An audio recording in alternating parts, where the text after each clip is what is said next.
اعوذ باللہ من الشیطان الرجیم بسم اللہ الرحمن الرحیم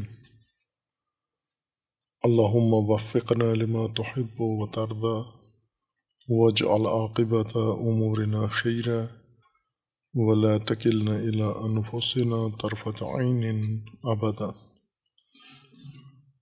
رب ادخلنی مدخل صدق واخرجنی مخرج صدق واجعل لی من لدنک سلطانا نصیرا۔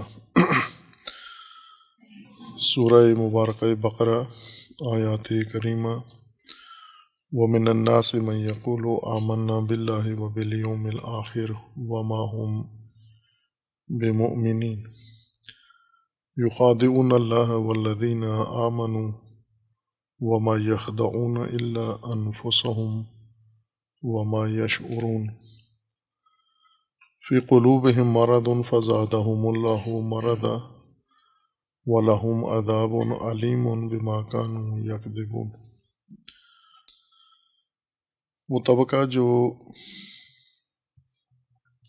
زبانی ایمان کا اظہار کرتا ہے لیکن حقیقت میں مومن نہیں ہے، اور غیر مومن طبقہ اس وجہ سے ایمان کا اظہار کرتا ہے چونکہ اس کا مقصد دھوکہ دینا ہے، مومنین کو دھوکہ دیتا ہے اور اللہ کو دھوکہ دیتا ہے اور سماج کو دھوکہ دیتا ہے، اور اس دھوکہ کے طرف توجہ نہیں ہے، وہ خود دھوکے میں ہوتا ہے لیکن اسے شعور نہیں ہے، بے شعور طبقہ ہے، اور اس سارے عمل کی وجہ یہ ہے کہ ان کے دلوں میں مرض ہے جو اللہ نے بڑھا دی ہے، اور اسی وجہ سے ان کے لیے عذاب علیم ہے، اور عذاب علیم کی وجہ ان کا جھوٹ ہے۔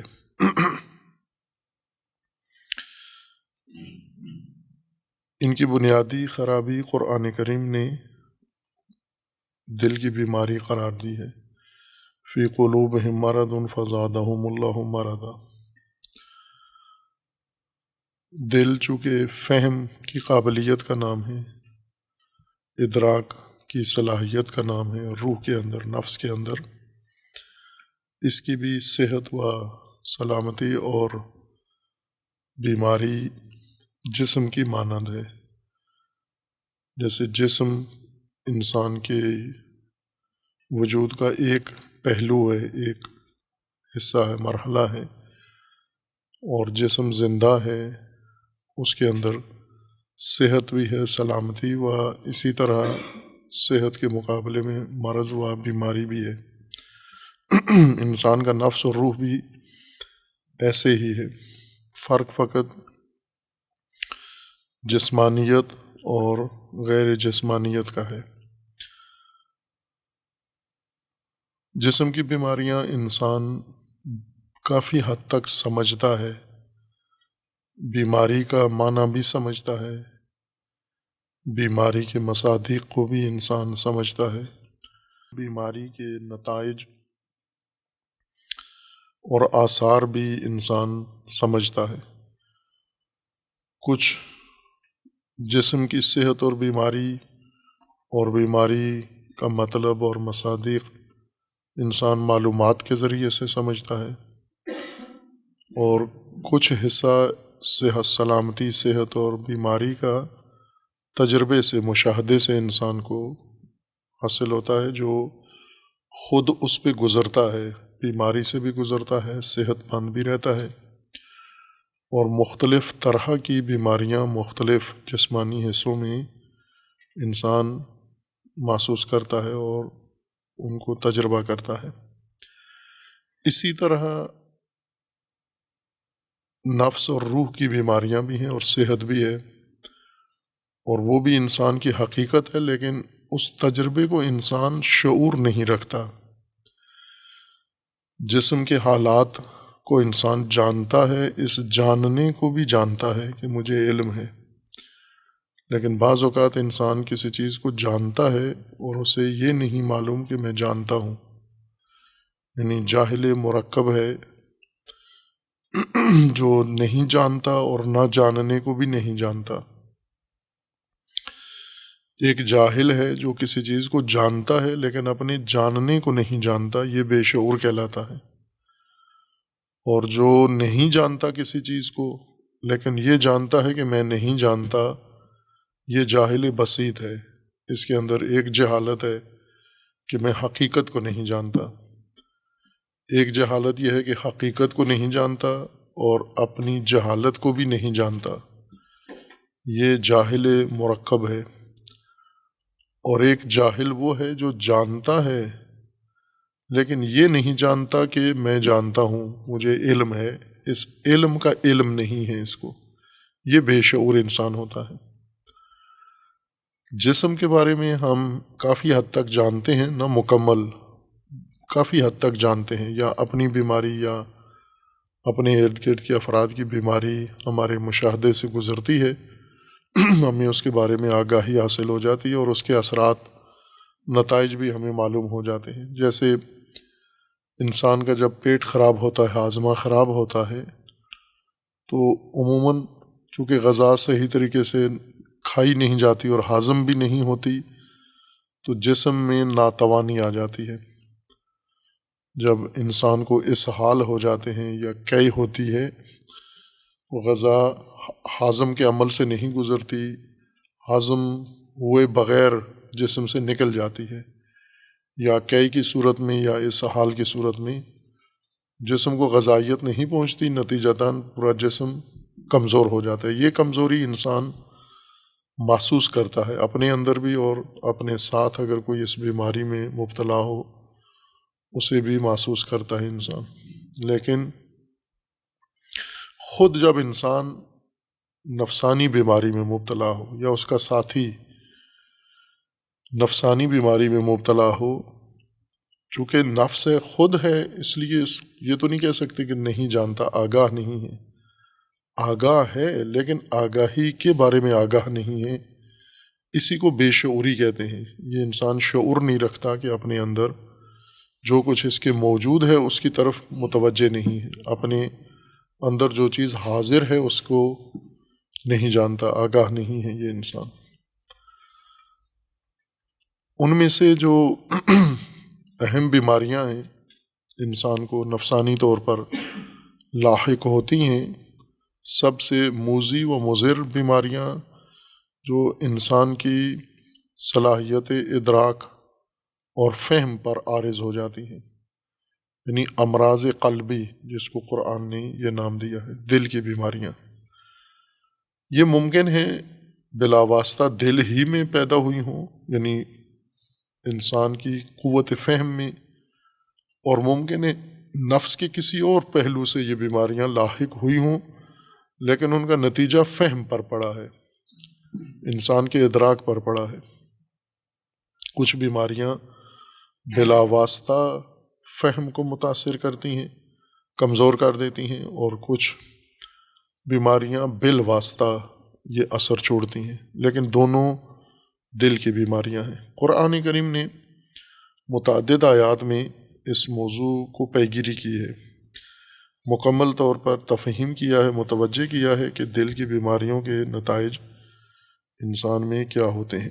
سورہ مبارکہ انفال میں آیہ 49 میں اللہ تعالیٰ کا فرمانا ہے، اذ یقول المنافقون والذین فی قلوبہم مرض غر ہؤلاء دینہم ومن یتوکل علی اللہ فإن اللہ عزیز حکیم۔ یہاں فرق ڈال دیا ہے اس آیہ کریمہ نے منافق اور مریض القلب میں۔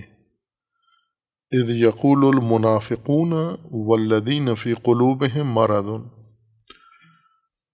اس عطف سے یہ پتہ چلتا ہے فرق سے کہ فی قلوبہم مرض اور طبقہ ہے اور منافق اور طبقہ ہے۔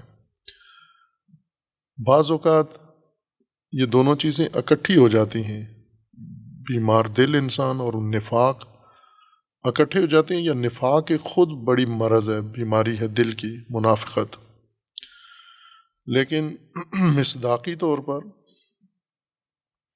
علیحدہ بھی ہو سکتے ہیں۔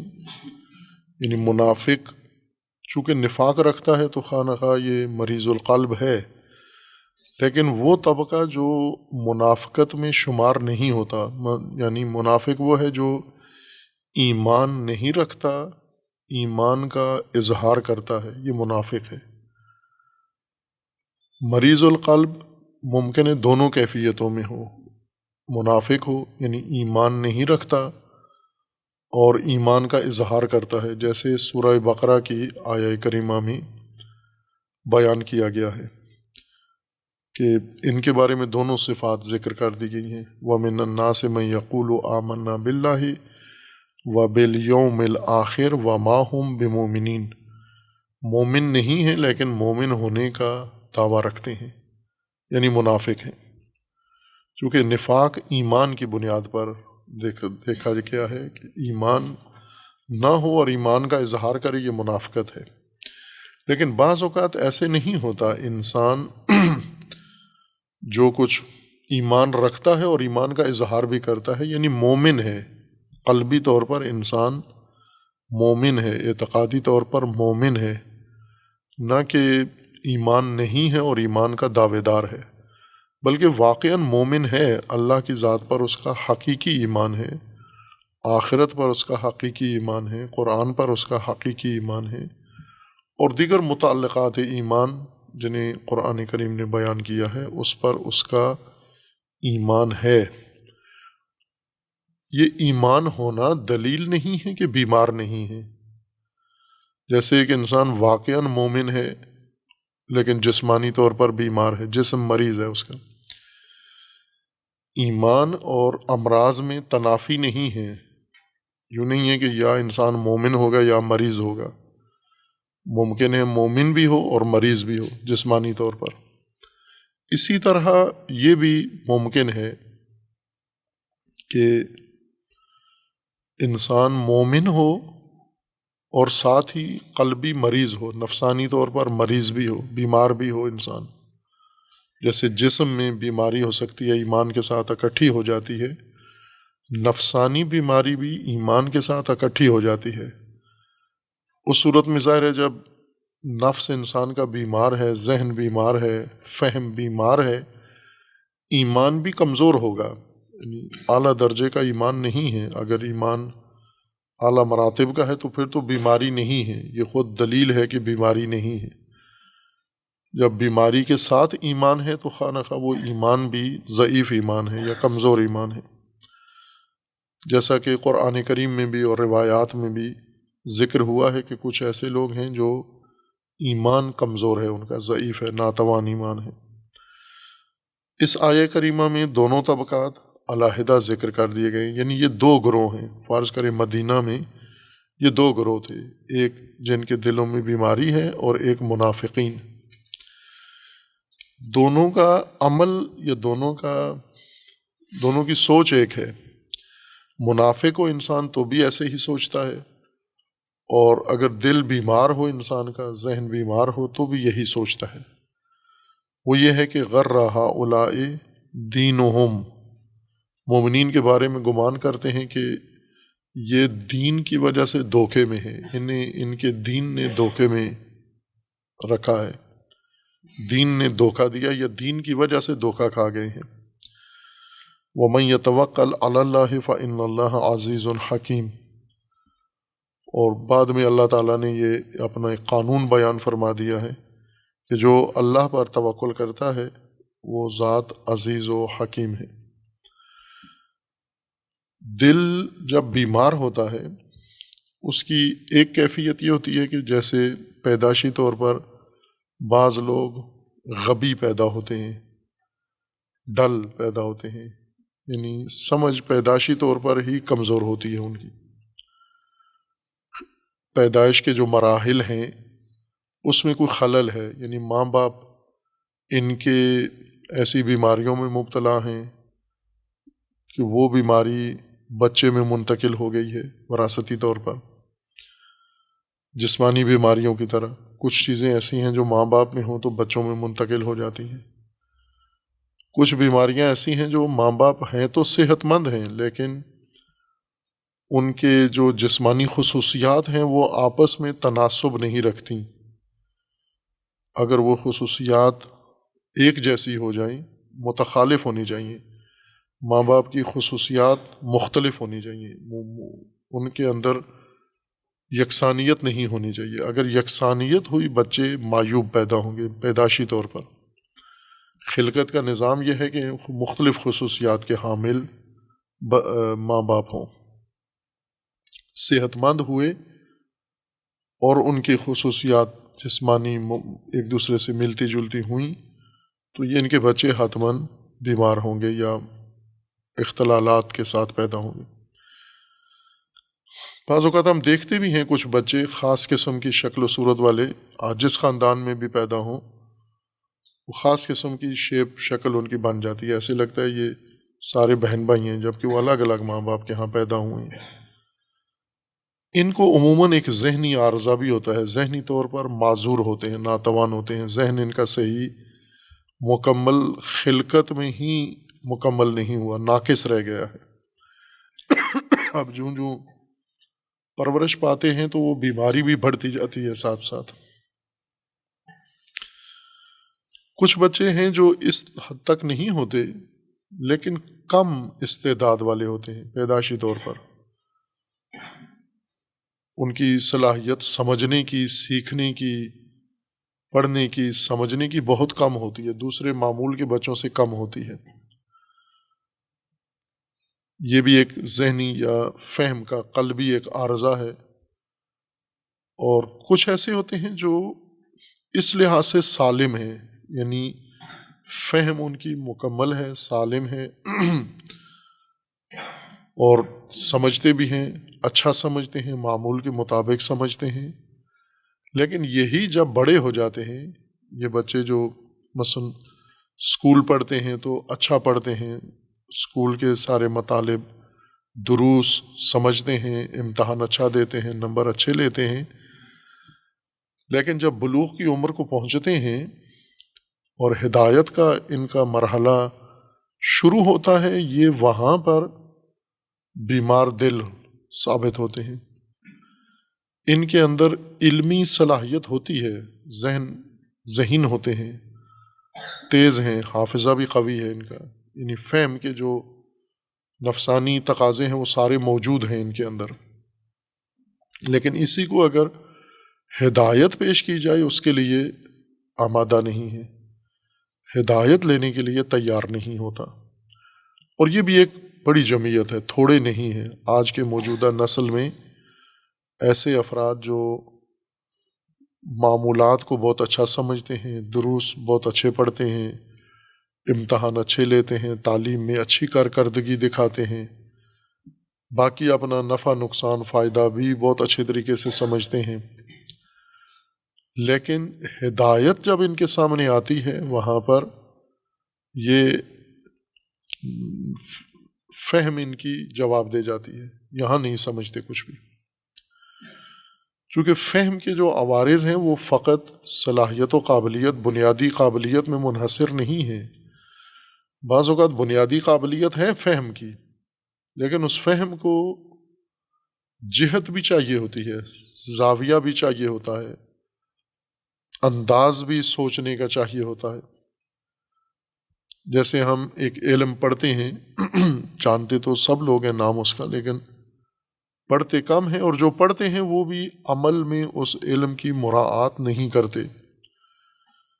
جیسے ہم بہت سارے علوم پڑھتے ہیں، ادبی عربی علوم پڑھتے ہیں، لیکن جب عربی پڑھنے کی یا بولنے کی باری آئے تو وہ قاعدے ضابطے سارے صرف نحو ساری بھولی ہوئی ہوتی ہے اور ان کو ان قواعد پر تطبیق نہیں کرتے۔ یعنی زبان کے قاعدے سیکھتے ہیں لیکن جب بولنے کی باری آتی ہے غلط زبان بولتے ہیں ہم۔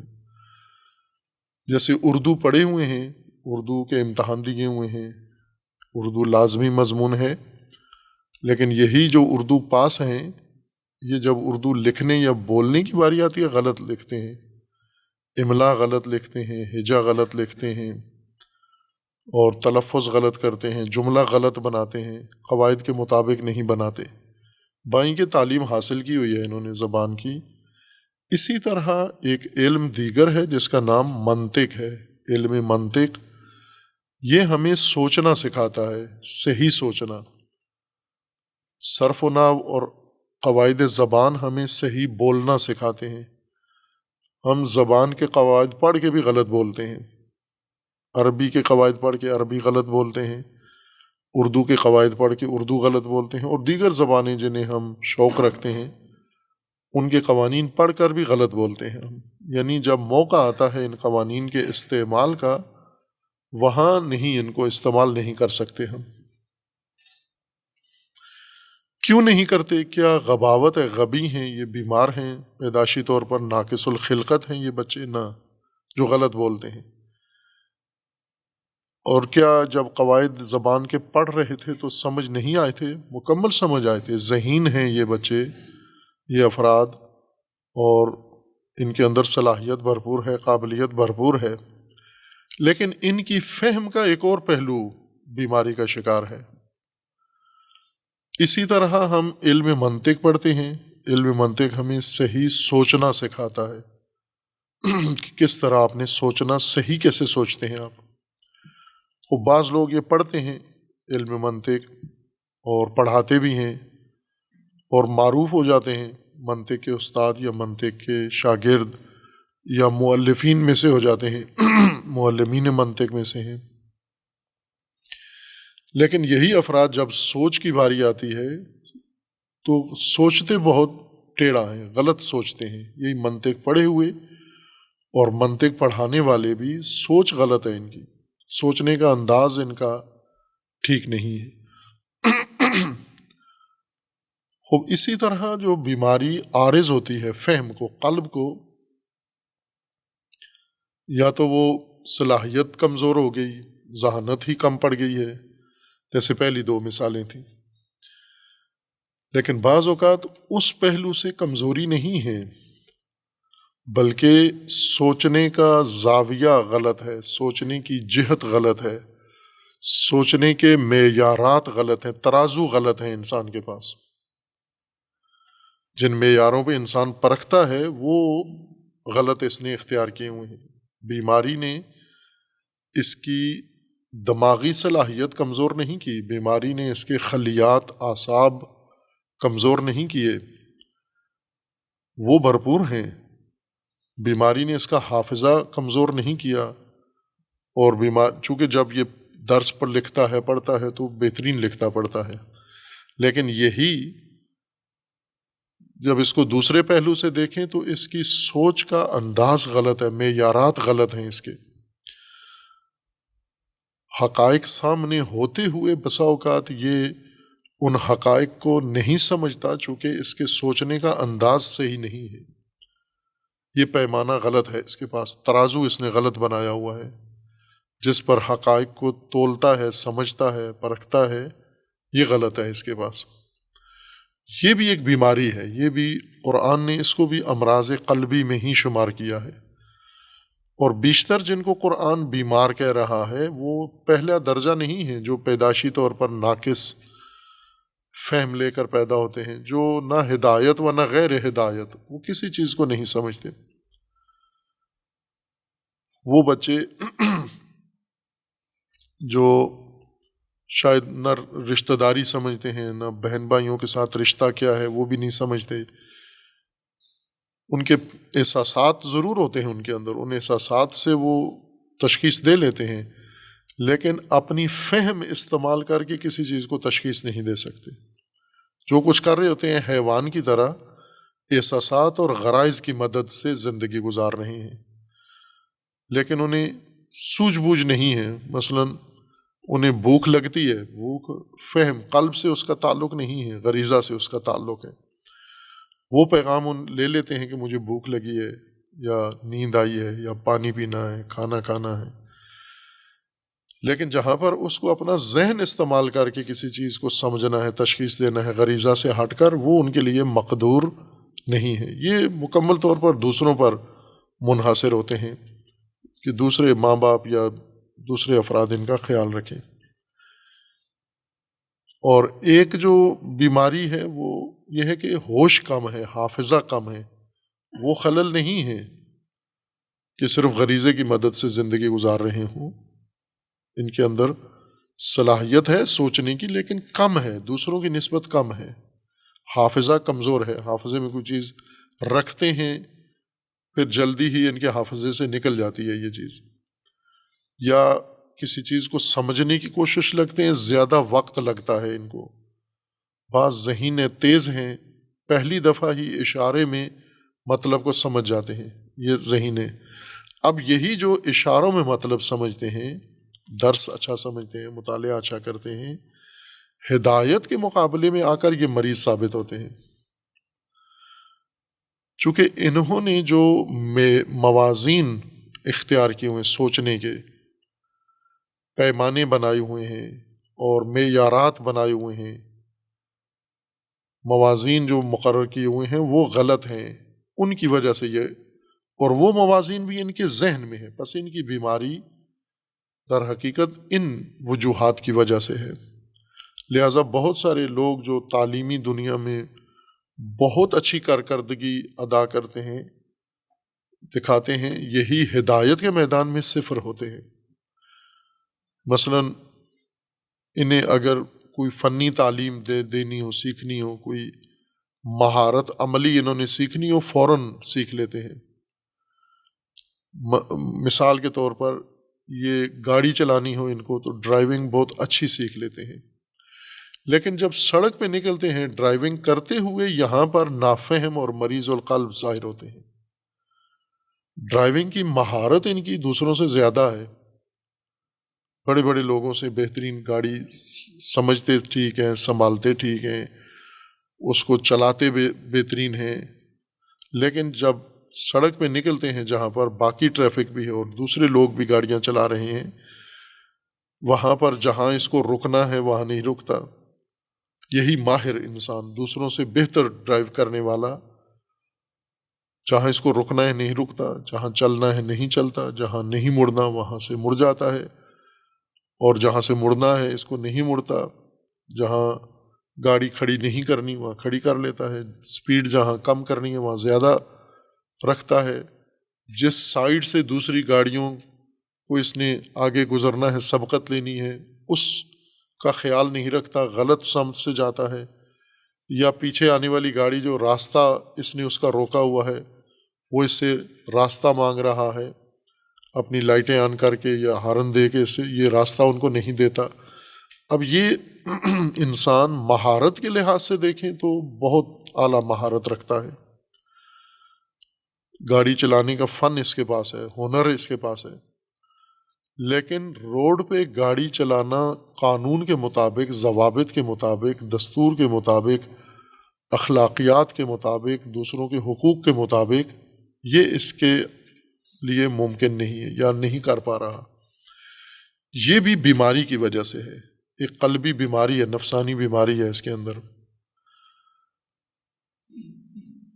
اس بیماری کی بھی وجوہات ہیں، وہ یہ ہے کہ اس نے خود نمائی کرنی ہے، خود نمائی کے لیے اس نے جو معیار رکھا ہوا ہے وہ یہ ہے کہ میں جتنے قوانین توڑوں گا دوسروں سے الگ تھلگ نظر آؤں گا۔ یہ خود نمائی کی ایک بیماری ہے اس کے اندر۔ اخلاقی بیماریاں جو بالواسطہ انسان کے ہوش اور انسان کی ذکاوت اور انسان کی ذہانت ہوتے ہوئے انسان کے دل کو بیمار کر دیتی ہیں، وہ یہ اخلاقی امور ہیں، یا اور قرآن کریم نے متعدد عوارض قلب ذکر کیے ہیں، دل کی بیماریاں تفصیل سے ذکر کی ہیں، دل کے حالات۔ ان میں ایک یہ ہے کہ اذ یقول المنافقون والذین فی قلوبہم مرض، اس آیہ کریمہ میں منافق اور مریض القلب دو الگ طبقے شمار کیے گئے ہیں۔ یعنی منافق تو ہے ہی مریض ہے، ظاہر ہے قرآن کا فرمانا ہے کہ جو ایمان نہیں رکھتا اور ایمان کا دعویٰ کرتا ہے مریض ہے وہ، لیکن منافق کہہ کر پھر کہنا والذین فی قلوبہم مرض، یعنی فی قلوبہم مرض علیحدہ طبقہ ہے، اور یہ مشرکین میں نہیں ہے، مومنین میں ہے۔ مشرکین کافر ہیں، وہ مشرک ہیں، ان کے اندر ایک اور بیماری ہے، وہی فہم کی بیماری ہے کہ حقیقت کو نہیں سمجھتے، بس ہم بت پرست ہیں جو ایسی چیزوں سے تاثیر کی توقع رکھتے ہیں جو عقل نہیں مانتی. جیسے کسی ستون سے جا کر حاجتیں مانگنا شروع کر دیں، کسی کھمبے سے انسان جا کر حاجتیں مانگنا شروع کر دے، کسی جانور سے انسان حاجت روائی کروائے، کسی دیوار سے حاجت روائی کروائے. یہ وہ امور ہیں جو عقل نہیں مانتی، لیکن کرتے ہیں یہ لوگ. مومن یہ کام کرتے ہیں، مشرک بھی یہ کام کرتے ہیں. یہ بیماری ہے. ایک بیماری کی وجہ سے انسان دیواروں سے تاثیر کی توقع رکھتا ہے، جانوروں سے تاثیر کی توقع رکھتا ہے. گائے انسان کو کیا دے؟ انسان اور گائے میں انسان کی عقل کہتی ہے کہ وہ جانور ہے، وہ حیوان ہے، وہ انسانی شرف کرامت نہیں رکھتا. انسان میں عقل ہے. گائے انسان سے مدد لے سکتی ہے، گائے انسان سے اپنی مشکلات حل کر سکتی ہے، اپنی حاجات لے سکتی ہے، لیکن انسان گائے سے نہیں لے سکتا. اور اسی قیاس پر دیگر جانور جو لوگوں نے حاجت روائی کے لیے چنے ہوئے ہیں. یہ بھی ایک بیماری ہے، یہ مشرکانہ عمل ہے اور بیماری ہے. منافقت بھی ایک بیماری ہے. لیکن والذین فی قلوبہم مرض، یہ ایک الگ طبقہ ہے. ممکن ہے یہ رکھتے ہوں دل میں ایمان، لیکن ان کے ذہنوں میں یہ ہے کہ دین ایک دھوکہ ہے. آج موجود نسل میں یہ ایک بڑی جماعت ہے، بڑی تعداد ہے جو دین کو ایک دھوکہ سمجھتے ہیں.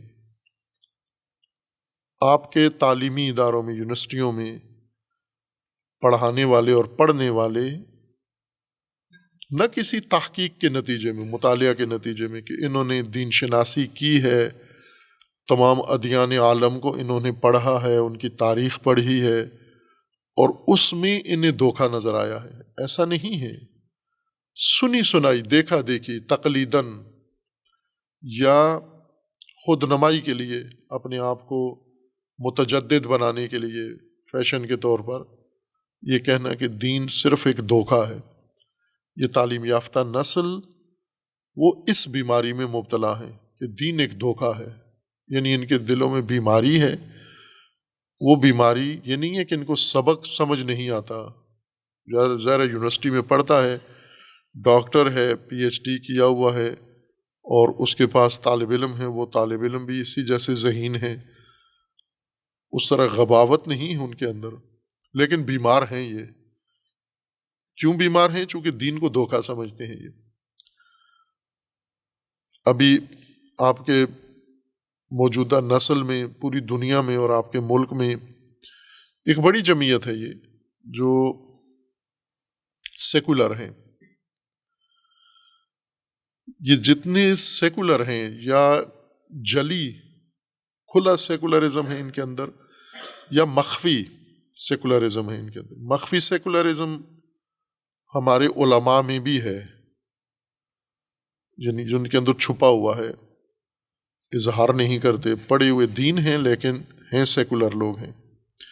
سیکولرزم کا مطلب یہ ہوتا ہے کہ دین کو انسان کی سماجی زندگی اور معاشرتی زندگی سے نکال کے انفرادی زندگی کے ساتھ مخصوص کر دیں، اور جو ہمارے سماجی اور اجتماعی امور ہیں وہ ہم دین کی بنیاد پر نہ کریں، وہ ہم دین کے علاوہ جو دیگر قوانین ہیں، دستورات ہیں، ان کے مطابق انجام دیں ہم.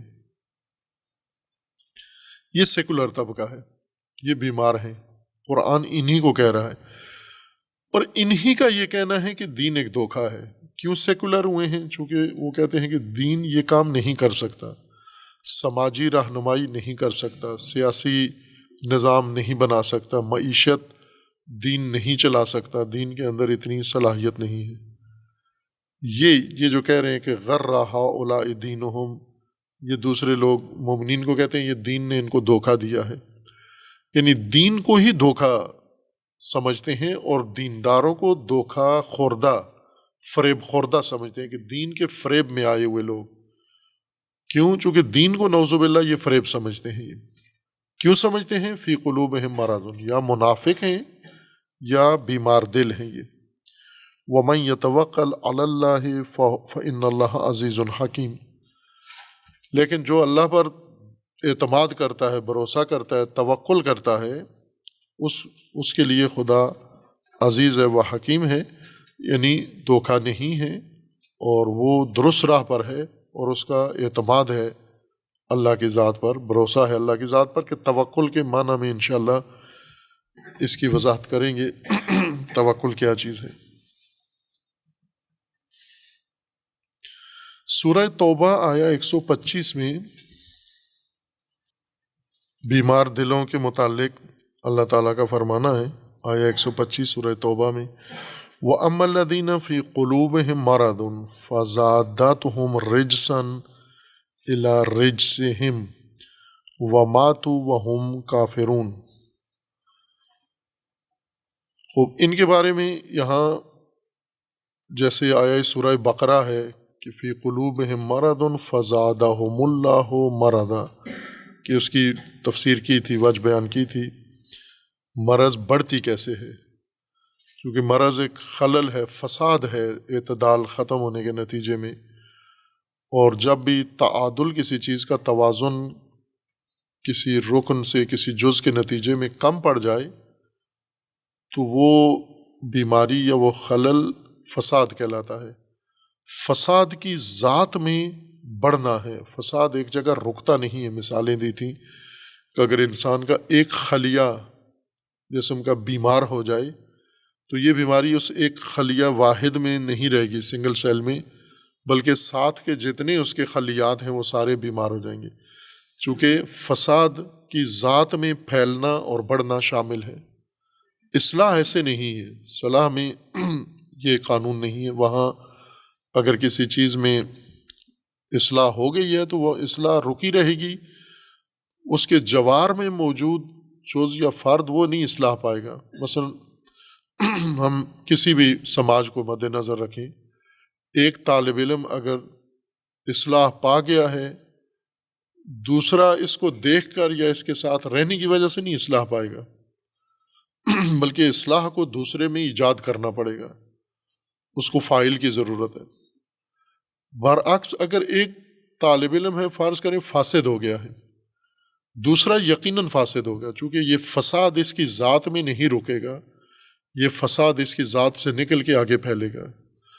بس یہ جو اللہ تعالیٰ نے فرمایا کہ یہ بیمار ہیں اور ان کی بیماری اللہ نے بڑھا دی ہے، یعنی قانون اللہ نے بیماریوں کے لیے، فساد کے لیے یہ رکھا ہوا ہے کہ بیماری جب پیدا ہوتی ہے اگر اس کو ختم نہ کیا جائے، روکا نہ جائے، اس نے آگے بڑھنا ہے۔ فزادہم اللہ مرضا، یہ ہر بیماری کے بارے میں ہے۔ جسمانی بیماریاں بھی ایسی ہیں کہ اگر انسان جسمانی طور پر بیمار ہے، ایک معمولی بیماری جو عموماً جس کو ہم بہت سرسری سادہ سمجھتے ہیں، جس کی علامات ہر بندے میں ظاہر ہوتی ہیں، جیسے کھانس رہا ہوتا ہے ہر بندہ، کھانسی کا مطلب یہ ہے کہ آپ کا تنفسی نظام، اس کے اندر بیماری آ گئی ہے، اس کے اندر انفیکشن ہے۔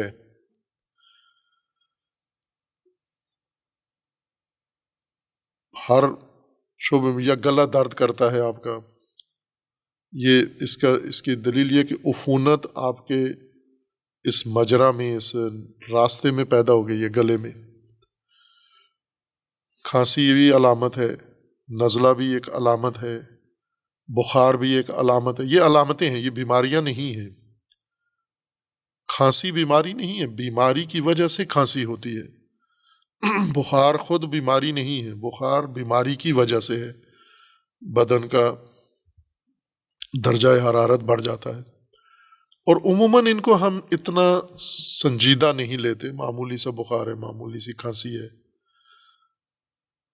اور اگر اس کو اسی معمولی کو نہ روکیں آپ کو یہ علامت ہے، جسم کے اندر سے یہ علامت پیدا ہوتی ہے، یعنی حتماً کھانسی کی کیفیت پیدا ہوتی ہے، تاکہ آپ متوجہ ہوں کہ اندر بیماری شروع ہے اور بیماری کی ذات میں بڑھنا ہے، اس نے آگے پھیلنا ہے۔ اگر اسے یہاں نہ روکا تو یہ انفیکشن آپ کا، یہ عفونت بڑھتی جائے گی۔ پہلے وہ مثال دی تھی ٹانگ کی، کہ اگر ٹانگ میں شوگر والے کو معمولی سا زخم آیا ہے تو یہ پوری ٹانگ میں پھیل جائے گا اور پورے جسم میں یہ عفونت پھیل جائے گی، چونکہ مدافعاتی نظام شوگر کی وجہ سے مر چکا ہے۔ یہ عفونت بھی ہمارا مدافعاتی نظام اس کو روک رہا ہوتا ہے آگے بڑھنے سے، لیکن عفونت غلبہ پاتی ہے، اس کی ذات میں آگے بڑھنا شامل ہے، اور یہ جراثیم پھیل کے سارے جسم کے اندر عفونت پیدا کر دیں گے، اور بعض اوقات علامتیں ظاہر نہیں ہوتی، خاموشی سے یہ بیماریاں اندر انسان کے پھیلتی رہتی ہیں۔ اس آیہ کریمہ میں ہے کہ وَأَمَّا الَّذِينَ فِي قُلُوبِهِم مَرَضٌ فَزَادَتْهُمْ رِجْسًا إِلَىٰ رِجْسِهِمْ۔ اس سے پہلے والی آیت ہے کہ وَإِذَا مَا أُنزِلَتْ سُورَةٌ فَمِنْهُم مَّن يَقُولُ أَيُّكُمْ زَادَتْهُ هَٰذِهِ إِيمَانًا۔ یہ دونوں آیات ملائیں تو ایک مضمون بنتا ہے، وہ یہ ہے کہ جب کوئی قرآن کی صورت نازل ہوتی ہے تو کچھ لوگ ایسے ہیں جو یہ کہتے ہیں کہ ایکم زادتہ ہذہ ایمانا، اس آیت نے آپ کے ایمان میں کیا اضافہ کیا ہے، کیا حاصل ہوا۔ یہ ایک طبقہ عام پایا جاتا ہے، آپ اپنے ارد گرد دیکھیں، اور ممکن ہے آپ خود بھی اسی میں سے ہوں، کہ جہاں کوئی ہدایت کی بات ہو، جہاں کوئی اچھی کتاب ہے یا اچھا درس ہے، اچھی تقریر ہے، مجلس ہے، اس میں آپ بیٹھے ہیں، اور جب مجلس ختم ہوئی ہے، بھائی کہ بہترین مجلس ہے، وہ بہترین درس ہے، لیکن آپ کا تبصرہ مجلس اٹھنے کے بعد یہ ہے کہ اس میں کیا بیان کیا گیا ہے، ہمیں تو کچھ سمجھ نہیں آئی۔ آپ کے ایمان میں کچھ اضافہ ہوا ہے، آپ کے علم میں کچھ اضافہ ہوا ہے۔ اسی کو قرآن اس کو علامت سمجھتا ہے کہ یہ دل کی بیماری کی علامت ہے، کہ قرآن کی آیت سن کر انسان دوسرے سے کہے کہ اس سے کوئی فائدہ ہوا آپ کو، اس سے کچھ سمجھ آئی بات آپ کو۔ وَإِذَا مَا أُنزِلَتْ سُورَةٌ فَمِنْهُم مَّن يَقُولُ أَيُّكُمْ زَادَتْهُ هَٰذِهِ إِيمَانًا، اس میں سے کون ہے تم میں سے جس نے اس آیت کے اترنے کے بعد جس کے ایمان میں اضافہ ہوا ہو۔ فَأَمَّا الَّذِينَ آمَنُوا فَزَادَتْهُمْ إِيمَانًا، لیکن جو مومن ہیں، حقیقتاً مومن ہیں، اس آیت نے ان کے ایمان میں اضافہ کیا ہے، اور بہت اضافہ کیا ہے۔ ہر صورت کے نازل ہونے سے ایمان میں اضافہ ہوتا ہے۔ اب آج تو نزول کا زمانہ نہیں ہے، آج تو قرآن کی فہم کا زمانہ ہے، جو قرآن نازل ہو چکا ہے، قرآن کی فہم کا زمانہ ہے، قرآن پڑھنے کا زمانہ ہے۔ خب ابھی بھی یہ آیہ کریمہ یہی کہہ رہی ہے کہ مثلا ایک آیت کریمہ، ابھی ہم تفسیر پڑھ رہے ہیں، آیا بے آیا قرآن کریم میں پڑھ رہے ہیں ہم، خب ہر آیت سے کیا ایمان میں اضافہ ہو رہا ہے، ہمارے ہدایت میں کتنا اضافہ ہو رہا ہے۔ اگر ہدایت میں اضافہ ہو رہا ہے تو اس آیت کے مطابق آپ کا شمار ہوتا ہے فَأَمَّا الَّذِينَ آمَنُوا میں، یہ ایمان والے ہیں، مومن ہیں۔ اگر ایمان والے ہیں فَزَادَتْهُمْ إِيمَانًا، آیات ایمان میں اضافہ کر رہی ہیں ان کی، نزول کے وقت بھی اور ابھی فہم کے وقت بھی۔ وَهُمْ يَسْتَبْشِرُونَ، اور یہ ہیں بشارت پانے والے، چونکہ انہیں ایمان میں اضافہ ہو رہا ہے۔ وَأَمَّا الَّذِينَ فِي قُلُوبِهِم مَّرَضٌ فَزَادَتْهُمْ رِجْسًا إِلَىٰ رِجْسِهِمْ وَمَاتُوا وَهُمْ كَافِرُونَ، لیکن جن کے دلوں کے اندر بیماری ہے، یہ آیت ان میں ایمان تو اضافہ نہیں کر رہی، وہ خود بھی ایک دوسرے سے پوچھتے ہیں کہ اس کے ایمان میں کتنا اضافہ ہوا۔ اللہ تعالیٰ کا فرمانا ہے کہ ان کے اندر بھی اضافہ ہوا ہے، جن کے دل میں ایمان کا اضافہ نہیں ہوا، ان کے دل ہیں بیمار، یہ منافق ہیں۔ وَأَمَّا الَّذِينَ فِي قُلُوبِهِم مَّرَضٌ فَزَادَتْهُمْ رِجْسًا إِلَىٰ رِجْسِهِمْ، ان کے رجس میں آیت نے اضافہ کیا ہے، آیت کے نزول نے یا آیت کی تفسیر نے یا آیت کی فہم نے ان کے رجس میں اضافہ کیا ہے، یعنی ان کی بیماری میں اضافہ کیا ہے۔ رجس خود ایک بیماری ہے، اس بارے میں جب بات ان آیات کے اوپر آئے گی تو انشاءاللہ ابھی ہم فی قلوبہم مرض کی تفسیر کے لیے یہ آیات بیان کر رہے ہیں. جب بات ہماری ان آیات پہ پہنچے گی جن میں رجس کا ذکر ہے، یعنی مقام تفسیر رجس آئے گا، وہاں عرض ہوگا رجس سے کیا مراد ہے. اجمالی طور پر رجس عربی زبان میں، لغت عرب میں اس چیز کو کہتے ہیں جس کی 3 خصوصیات ہوں، 3 صفات اگر ہوں تو وہ رجس وہ شے کہلاتی ہے. ایک خصوصیت اس کی یہ کہ اس میں شدت ہو، دوسری خصوصیت یہ کہ وہ مخلوط ہو، اور تیسری خصوصیت یہ کہ اس میں گندگی ہو، ناگواری ہو. ناگواری، شدت اور اختلاط. یہ کوئی بھی چیز ہو، مثلا آواز ہے، اگر ناگوار آواز ہے، شدید آواز ہے اور مخلوط آواز ہے، یہ رجس ہے. یہ جیسے ابھی مثلا ماحولیاتی آلودگی ہے، یہ رجس ہے اس لفظ کی تفسیر کے مطابق، چونکہ اس میں شدت بھی ہے، آلودگی میں غلظت ہے، وہ شدت ہے، اور مخلوط بھی ہے، مختلف چیزیں اس کے اندر ملی ہوئی ہیں، اس غبار کے اندر، ماحول کے اندر، اور اس کے اندر ناگواری بھی ہے. یہ تینوں چیزیں اگر موجود ہوں تو وہ چیز رجس کہلاتی ہے. نجس اور رجس میں فرق ہے. نجاست اور چیز ہے، رجس ایک علیحدہ چیز ہے. ہم عموماً ہمارے ذہنوں میں، چونکہ ہم نے رجس ان لوگوں سے سنا سیکھا ہے جنہوں نے قرآن نہیں پڑھا اور پڑھنا آتا بھی نہیں ہے، ذاکروں سے اور خطیبوں سے. چونکہ آیہ اہل البیت کے بارے میں جو آیہ کریمہ ہے اس میں رجس کا ذکر ہے، انما یرید اللہ لیذھب عنکم الرجس اہل البیت. وہ آیا موضوع ہے ذاکرین و خطباء کا. اور ہمارا دین سارا،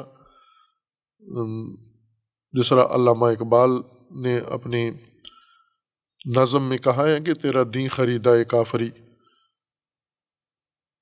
تو ہلاک جادو سامری. سامری سے اور آزری سے، کوئی کسی نے آزر سے دین لیا ہے، کسی نے سامری سے لیا ہے، وہ دین خریدا کافری ہے. تو ظاہر ہے جو دین کی تفسیر اور شکل ہے وہ عجیب و غریب ہے. جن لوگوں سے ہم نے دین سیکھا ہے، اگر سامریوں سے دین سیکھیں، آزر سے دین سیکھیں، یعنی بت پرستوں سے، تو وہ جو انسان ہلاک جادو یہ سامری ہے. اور ابراہیم کے ہوتے ہوئے آزر کی مجلس میں شریک ہے. ابراہیم موجود ہے لیکن یہ آزر کے شاگردوں میں شمار ہوتا ہے. کلیم موسیٰ کلیم اللہ موجود ہیں، یہ سامری کے کلاس میں بیٹھا ہوا ہے. ہارون نبی موجود ہے، معلم الہی، یہ سامری کی کلاس میں بیٹھا ہوا ہے، اس کے مدرسے میں داخل ہو گیا. تو ظاہر ہے کہ یہ جب اس کی مجلس میں بیٹھتا ہے تو اسی کا دین سمجھے گا. یہ اب اس کے ذہن میں ہر چیز اپنی سامری کی تفسیر شدہ ہے، اور وہی رکاوٹ ہے. وہ مفروضے خطابت کے اور ذاکری والے وہی سب سے بڑی دیوار ہیں قرآنی دین سمجھنے میں، ناب اصلی دین سمجھنے میں، حقیقی دین سمجھنے میں، قرآن کا اصل پیغام سمجھنے میں. جب ہم قرآن کھولتے ہیں تو وہ مفروضے سارے قرآن میں انڈیل دیتے ہیں، یہ قرآن یہ فرما رہا ہے. ان کے ہاں رجس نجاست کے مترادف ہے. رجس کہتے ہیں نجاست کو، نا، نجاست الگ چیز ہے، رجس علیحدہ چیز ہے. ممکن ہے یہ احکام فقہی کے لحاظ سے جو چیز رجس ہے یہ نجس نہ ہو، پاک ہو، لیکن ہے رجس ہے یہ. اور ممکن ہے نجس بھی ہو، رجس بھی ہو، دونوں خصوصیات ہو. رجس کسی چیز کو کہتے ہیں کہ ناگوار ہو شدت کی وجہ سے اور اختلاط کی وجہ سے، مخلوط ہو بہت ساری چیزوں سے مل کر یہ چیز ناگوار. جیسے مثال دی کہ یہ ماحول ہے اس وقت، اس موسم کے اندر مختلف شہروں کا ماحول یا زمین کا ماحول، یہ رجس ہے، شدت ہے، اختلاط ہے اور ناگواری ہے اس کے اندر۔ یہ جسمانی امور بھی رجس ہیں اور مانوی امور بھی رجس ہیں۔ لہذا عرب کچھ آوازیں جو بہت ناگوار ہر انسان کو گزرتی ہیں، عرب ان کو رجس یا رجس یا رجاس کہتے ہیں۔ جیسے بعض موسم کے اندر کڑک کو، شدید بادلوں کی کڑک، بجلی جب چمکتی ہے تو ایک بڑی گوش خراش کڑک پیدا ہوتی ہے اس کے اندر، رعد، اس کو بھی رجاس کہتے ہیں عرب، چونکہ شدت ہے اس کے اندر اور انتہائی ناگواری ہے اس میں۔ وہ کڑک انسان کا حالت تبدیل کر دیتی ہے، انسان کا اندر جو تاثیر اس کی وجود میں پڑتی ہے وہ بہت ہی ناگوار ہے۔ اسی طرح اگر کوئی بدبو، گندگی کہیں سے انسان کے مشام تک آئے، بہت شدید قسم کی، جیسے تحمل نہیں کر سکتا انسان، ناک پکڑ لیتا ہے یا الٹیاں شروع کر دیتا ہے، اس قسم کی بدبو کو بھی شدید جب اس میں ہو تو اس کو رجس کہتے ہیں۔ ایک بہت ناگوار آواز، جیسے قرآن نے کہا گدھے کی آواز ہے، جب گدھا بولتا ہے تو کوئی لطف اندوز نہیں ہوتا، بہت ہی ناگوار ہے۔ البتہ انسانوں کے بارے میں کہا گیا ہے کہ انسان جب گدھے جیسی آواز نکالے وہ بہت ناگوار ہے۔ گدھا گدھے کی آواز نکالے اتنی ناگوار نہیں ہے۔ انکر الاصوات لصوت الحمیر، یعنی انسان جب گدھوں کی طرح بولنا شروع ہو جائے وہ بہت ناگوار آواز ہوتی ہے۔ اور اتفاقاً یہ ہم کرتے ہیں، اس کو مستحبات میں یا عبادات میں سمجھتے ہیں کہ گدھوں والی آواز بنائیں، سب کو پہنچائیں، سب کو تکلیف دیں، ناگواری سب کو محسوس ہو، اور ہم اس کو عبادات میں سمجھتے ہیں۔ ایک ناگوار آواز جو بہت ہی ناپسندیدہ قسم کی ہوتی ہے، جب اونٹ مستی میں اپنا تالو بھر کے اس کو اپنے منہ کے اندر گھماتا ہے اور غر غر کرتا ہے، یہ جو آواز ہے اونٹ کی، یہ ناگوار آواز ہے، شدید ہوتی ہے اور آواز اس کی نشیب و فراز اس میں ہوتا ہے، اتار چڑھاؤ ہوتا ہے، یہ بھی ناگوار آواز ہے، یعنی ڈرونی قسم کی آواز ہے۔ اس کو عام آدمی پسند نہیں کرتا، اس آواز کو، اس کو بھی رجس کہتے ہیں۔ بدبو جب کسی جگہ سے آنا شروع ہو جائے، مخصوصاً کنویں میں جب بدبو آنا شروع ہو جائے، اس کو بھی رجس کہتے ہیں۔ اور بعض چیزیں جو بدبو ابھارتی ہیں، جیسے کیچڑ میں، لجن میں، گندے دلدل کے اندر، بدبودار دلدل کے اندر اگر انسان کوئی چیز گھمائے اور اس کو چھیڑے، اس کو الٹے پلٹے، تو بدبو کا جھونکا ببوکا اٹھتا ہے، لوگوں کو اذیت کرتا ہے۔ اس کو بھی، بدبو کے اس جھونکے کو بھی رجس کہتے ہیں۔ اور مرجاس بدبو ابھارنے والی چیز کو کہتے ہیں۔ جو اصل معنی رجس کے اندر ہے وہ یہ تین خصوصیات ہیں: شدت، یعنی اصل ناگواری ہے، ناگواری، اس کے اندر شدت اور مخلوط ہونا، مختلف چیزوں کا مل کر یہ ناگواری پیدا کرنا، یہ رجس کہلاتا ہے۔ یہ مادی امور میں بھی ہے اور مانوی امور میں بھی ہے۔ مادی مثال عرض کی ہیں کہ یہ چیزیں لغتاً ان سب کو رجس کہتے ہیں، اور ضروری نہیں کہ یہ نجس ہوں، ممکن ہے یہ پاک ہوں، فقہی لحاظ سے نجاست نہ ہو اس میں۔ مانوی امور میں رجس یعنی ناگوار سوچ، تشدد والی سوچ، جیسے آج ہم دیکھتے ہیں کہ بہت سارے لوگوں کے اندر سوچ میں ان کے تشدد پایا جاتا ہے، شدت پائی جاتی ہے، افراط پایا جاتا ہے، اور اس سوچ یا نظریے کے اندر انتہائی ناگواری ہے، تنگ نظری ہے، تعصب ہے، اور مخلوط بھی ہے۔ اس میں کچھ مذہبی باتیں ہوتی ہیں، کچھ قبائلی باتیں ہوتی ہیں، کچھ شخصی خواہشات ہوتی ہیں، بہت ساری چیزوں نے مل کے انسان کے اندر ایک متشدد سوچ پیدا کی ہے۔ یہ متشدد سوچ رجس ہے۔ اور یہ بھی بیمار دل کے اندر یہ علامت ظاہر ہوتی ہے۔ اب یہ لوگ جو قرآن کی آیت اترتی ہے، یا فرض کر لیں کہ ایک خطبہ ہے، رسول اللہ صلی اللہ علیہ وآلہ وسلم نے خطبہ دیا ہے، لوگوں کے اندر جنگ کا خطبہ دیا ہے، جمعہ کا خطبہ دیا ہے، عید کا خطبہ دیا ہے، وہ خطبہ انہیں بہت ناگوار گزرتا ہے، اور ایک دوسرے سے پوچھتے ہیں کہ اس خطبے میں کیا کہا گیا ہے، یہ کیوں کہا گیا ہے، جبکہ دوسرے جو ایمان والے ہیں ان کے ایمان میں یہ خطبہ اضافہ کر رہا ہے۔ یستبشرون، وہ خوشی سے نہال ہے، یستبشرون یعنی کھلے ہوئے ہیں، ان کا بشرہ ان کی جلدیں کھلکھلا اٹھی ہیں، ان کے چہروں پہ تبسم ہے، خوشی ہے، انبساط ہے ان کے چہروں کے اوپر، جن کے دلوں میں ایمان ہے۔ فَأَمَّا الَّذِينَ آمَنُوا فَزَادَتْهُمْ إِيمَانًا وَهُمْ يَسْتَبْشِرُونَ، وہ خوشحال ہیں، ان کے ایمان میں اضافہ ہوا ہے، چونکہ خطبہ ہی ایسا تھا، بیان ہی ایسا تھا، تجزیہ تحلیل ایسا تھا، آیت ایسی تھی، روایت ایسی تھی، واقعہ ماجرا ایسا تھا، نصیحت ایسی تھی، واعظ ایسا تھا کہ ایمان والوں کو تو بہت اضافہ ہوا۔ لیکن کچھ اور کہتے ہیں کہ اس میں کیا بیان ہوا، اس میں کچھ بھی بیان نہیں ہوا۔ خوب یہ جو بہترین خطبہ یا بہترین بات ناگوار گزری ہے ان کو، یہ کیوں گزری ہے؟ چونکہ ایک ناگواری ان کے اندر ہے، وہ رج سے باطنی ہے، ان کی سوچ میں تشدد ہے، ان کی سوچ میں تعصب ہے، ان کی سوچ میں تنگ نظری ہے، ان کی سوچ میں جہالت ہے، ان کی سوچ میں حماقت و سفاہت ہے، اس کو قرآن رجس کہہ رہا ہے۔ یہ رجس ان میں پہلے سے تھا،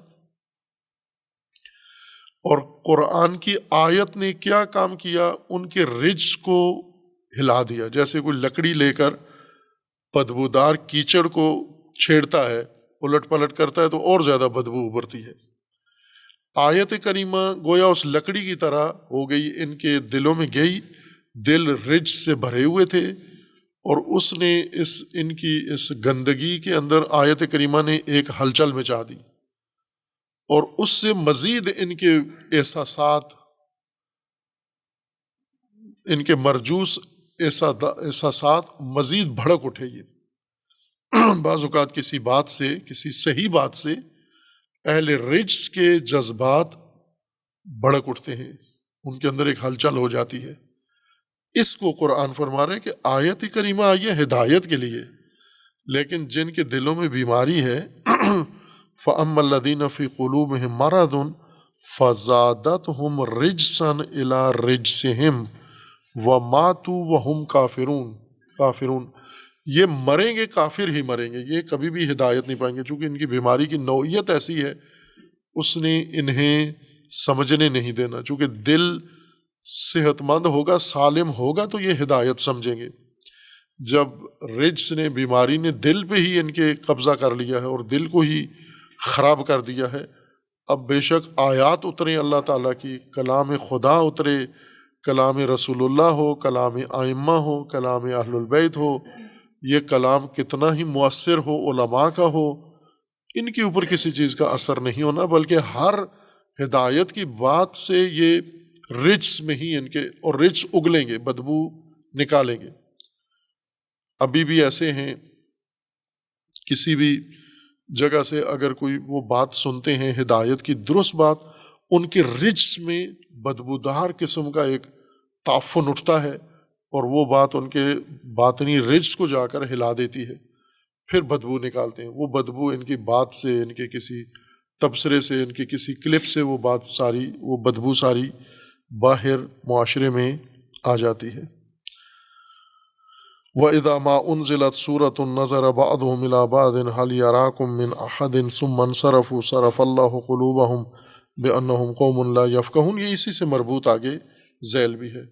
ایک نمونہ دل کی بیماری کا قرآن کریم نے یہ ذکر کیا کہ بیمار دل کس طرح محروم رہتے ہیں، اور کس طرح ہدایت سے بھی ان کے اندر رجس پیدا ہوتا ہے، اور ان کی اس رجس کو بڑھا دیتے ہیں۔ زادتہم، یہ آیت زیادہ کر دیتی ہے، اضافہ کر دیتی ہے، رجسن الی رجسہم، اس بدبو کو، اس گندگی کو جو ان کے اندر جمع ہے اس میں اضافہ کر دیتی ہے، مزید بدبو۔ اور چونکہ اس آیت کی وجہ سے ان کے اندر کا جو رجس ہے وہ بھڑک اٹھتا ہے، اس میں غلیان آ جاتا ہے، ابال پیدا ہو جاتا ہے، اس ابال کے نتیجے میں بدبو مزید اٹھتی ہے، ان کے اپنے مشام تک بھی جاتی ہے، اور بسا اوقات وہ گفتگو ایسی کرتے ہیں، بیان ایسا دیتے ہیں، دوسروں کے مشام تک بھی ان کی بدبو پہنچ جاتی ہے۔